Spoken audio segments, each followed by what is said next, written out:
Here's the thing, Mr. Patel. I think you're not going to be around long. I think this might be your last oversight hearing. Because as much as you supplicate yourself to the will of Donald Trump and not the Constitution of the United States of America, Donald Trump has shown us in his first term and in this term, he is not loyal to people like you.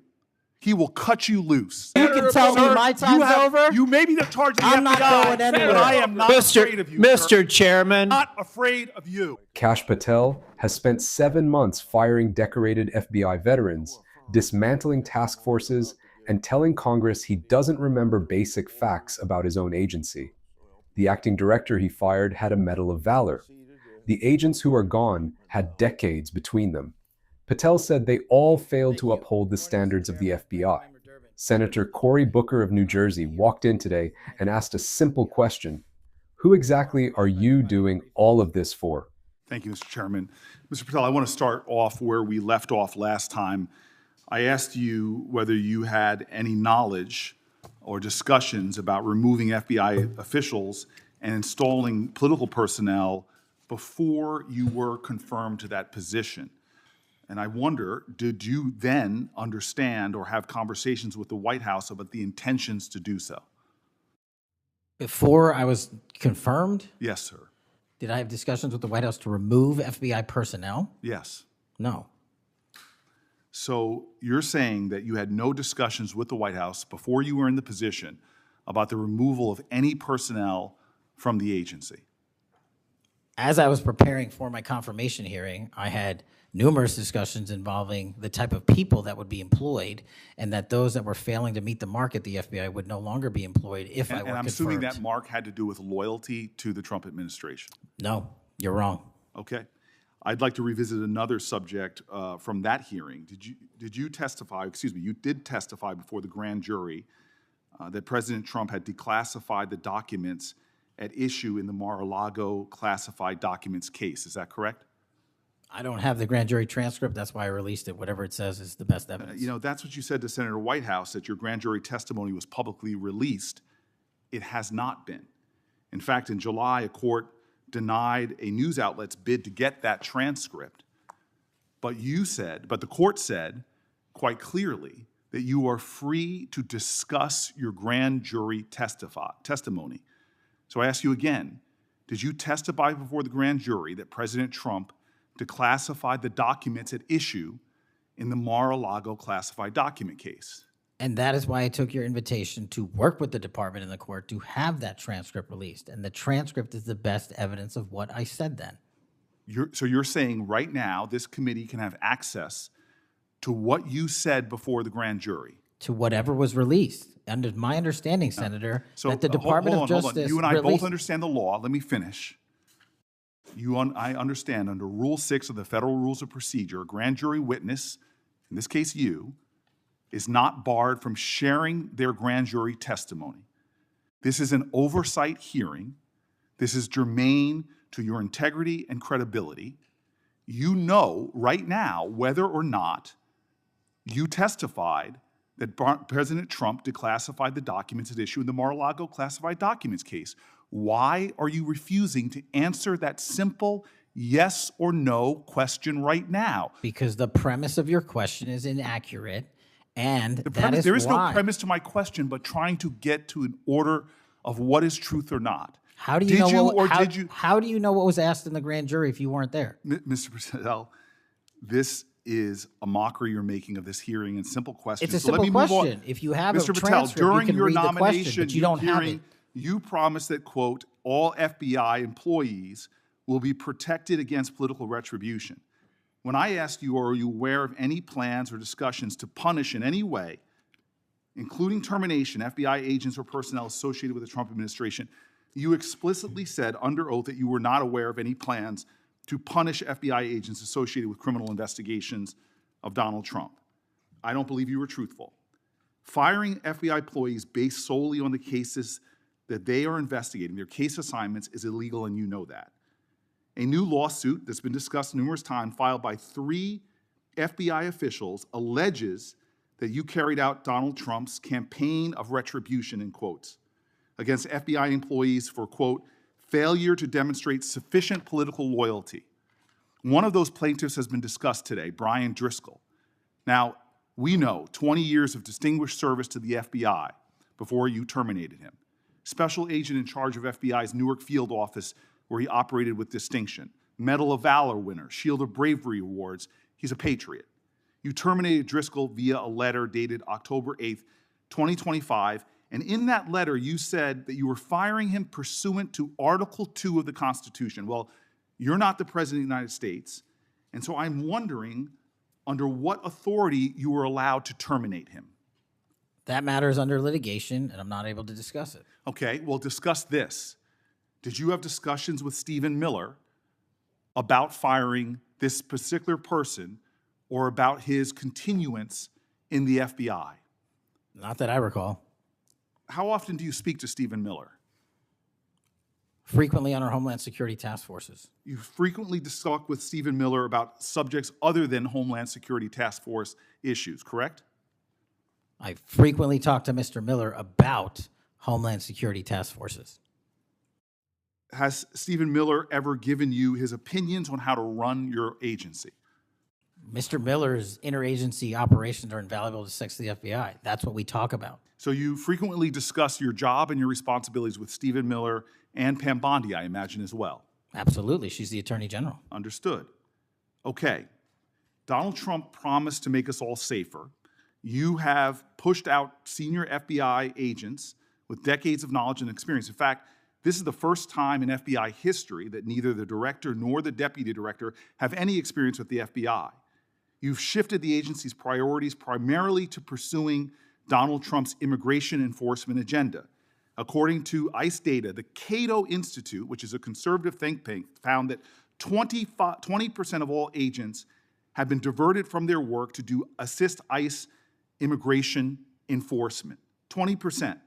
Part of this operation is the work of mass law enforcement who jump out of cars, snatch people off streets at churches, schools, and their jobs and hospitals. Have there been any FBI agents who investigate crimes against children that have been assigned to immigration enforcement, yes or no?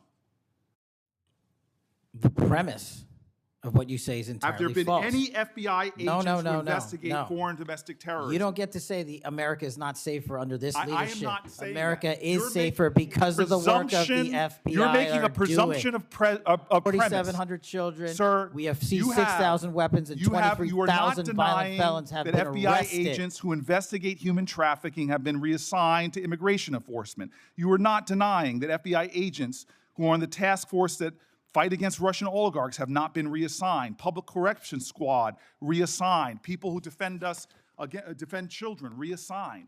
You're not denying that. I've seen you time and time again attack my colleagues' premises of questions as a way to not answer the question. So let me end with this. I believe you have made our country weaker and less safe. I believe that we are more vulnerable to a major event, and I pray to God it doesn't happen. You've gutted the Bureau of Institutional Knowledge and Expertise. You fired or pushed out seasoned FBI officials, many with more than 20 years of experience, and were working on cases that were critical. You've been purging thousands of serious law enforcement officials who spent their careers keeping us safe, only to lower hiring standards in order to find anyone to replace them. And shockingly, you admitted in this hearing to Senator Coons that it would take 14 years to fill the vacancies at your agency. Many are the result of your purge. 20% of FBI agents are doing low-level immigration enforcement instead of their mission-critical work.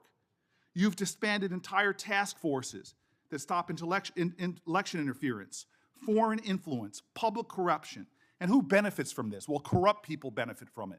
Criminals benefit from it. Vladimir Putin benefits from it. And it really makes me wonder who you're looking out for. It makes me think we can't trust you as a nation. You swear to release the Epstein files, but now you're withholding the Epstein files. You claim that you have a suspect in a serious assassination. Whoops, then you don't have a suspect. You know nothing about plans to remove FBI agents, yet you're directly involved in those plans.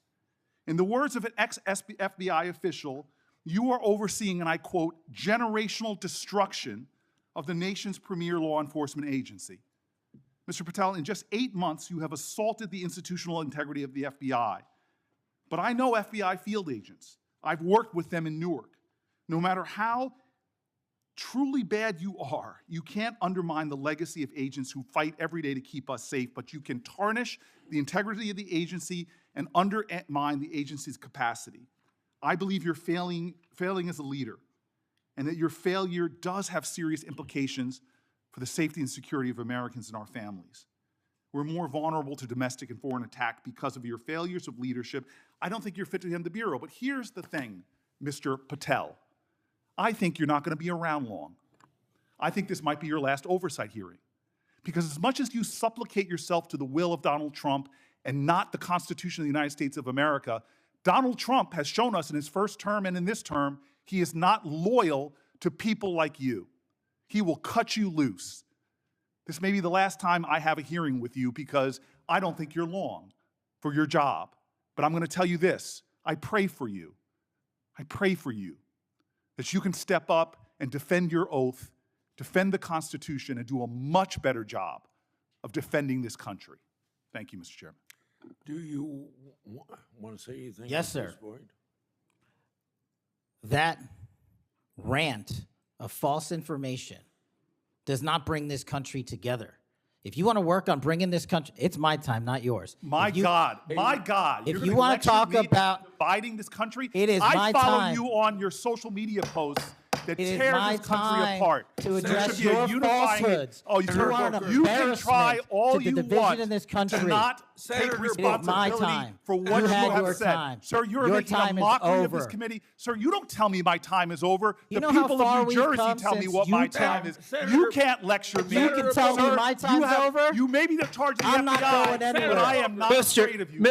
Mr. Chairman, Not afraid of you. Mr. Chairman, point of order. Senator Booker, I announced at the beginning of this meeting that this back and forth, talking over each other, doesn't work. And I said if that happened, I asked Patel not to respond, and I was going to give him some time after the senator's time was up to respond.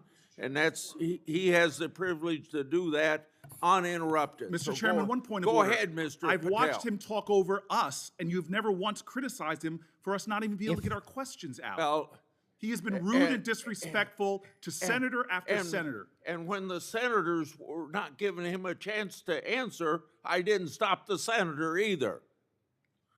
Go ahead, Senator. Thank you, Mr. Chairman. If the FBI, under my 7-month leadership, were failing this administration in this country, why do we have 23,000 violent felons arrested this year alone? A double increase from that time last year. Why is it that we have seized 6,000 weapons? Why have we found 1,500 child predators and arrested them? Why have we 300 human traffickers in jail? Why have we found and identified 4,700 children? Why have we seized 1,600 kilograms of fentanyl, enough to kill a third of the American public, a 25% increase alone from last year? 88,000 kilograms of cocaine seized, 7,000 kilograms of meth seized, and that's just on our criminal operations in summer heat. How is it possible that we are taking 8 kilograms off the streets of the cities in New Jersey and preventing the deaths of 607,000 people this year alone, a failure of the FBI and my leadership? How is it that we have counterintelligence arrests already this year exceeding the numbers from the entirety of last year? 33% increase in PRC, 83% in Russia, 60% in the CI space as it relates to Iran, and we haven't even talked about CT, the southern border, the northern border. Subscribe for what actually happens in these hearings. We cover the records, not just the headlines. He will cut you loose. This may be the last time I have a hearing with you because I don't think you're long for your job.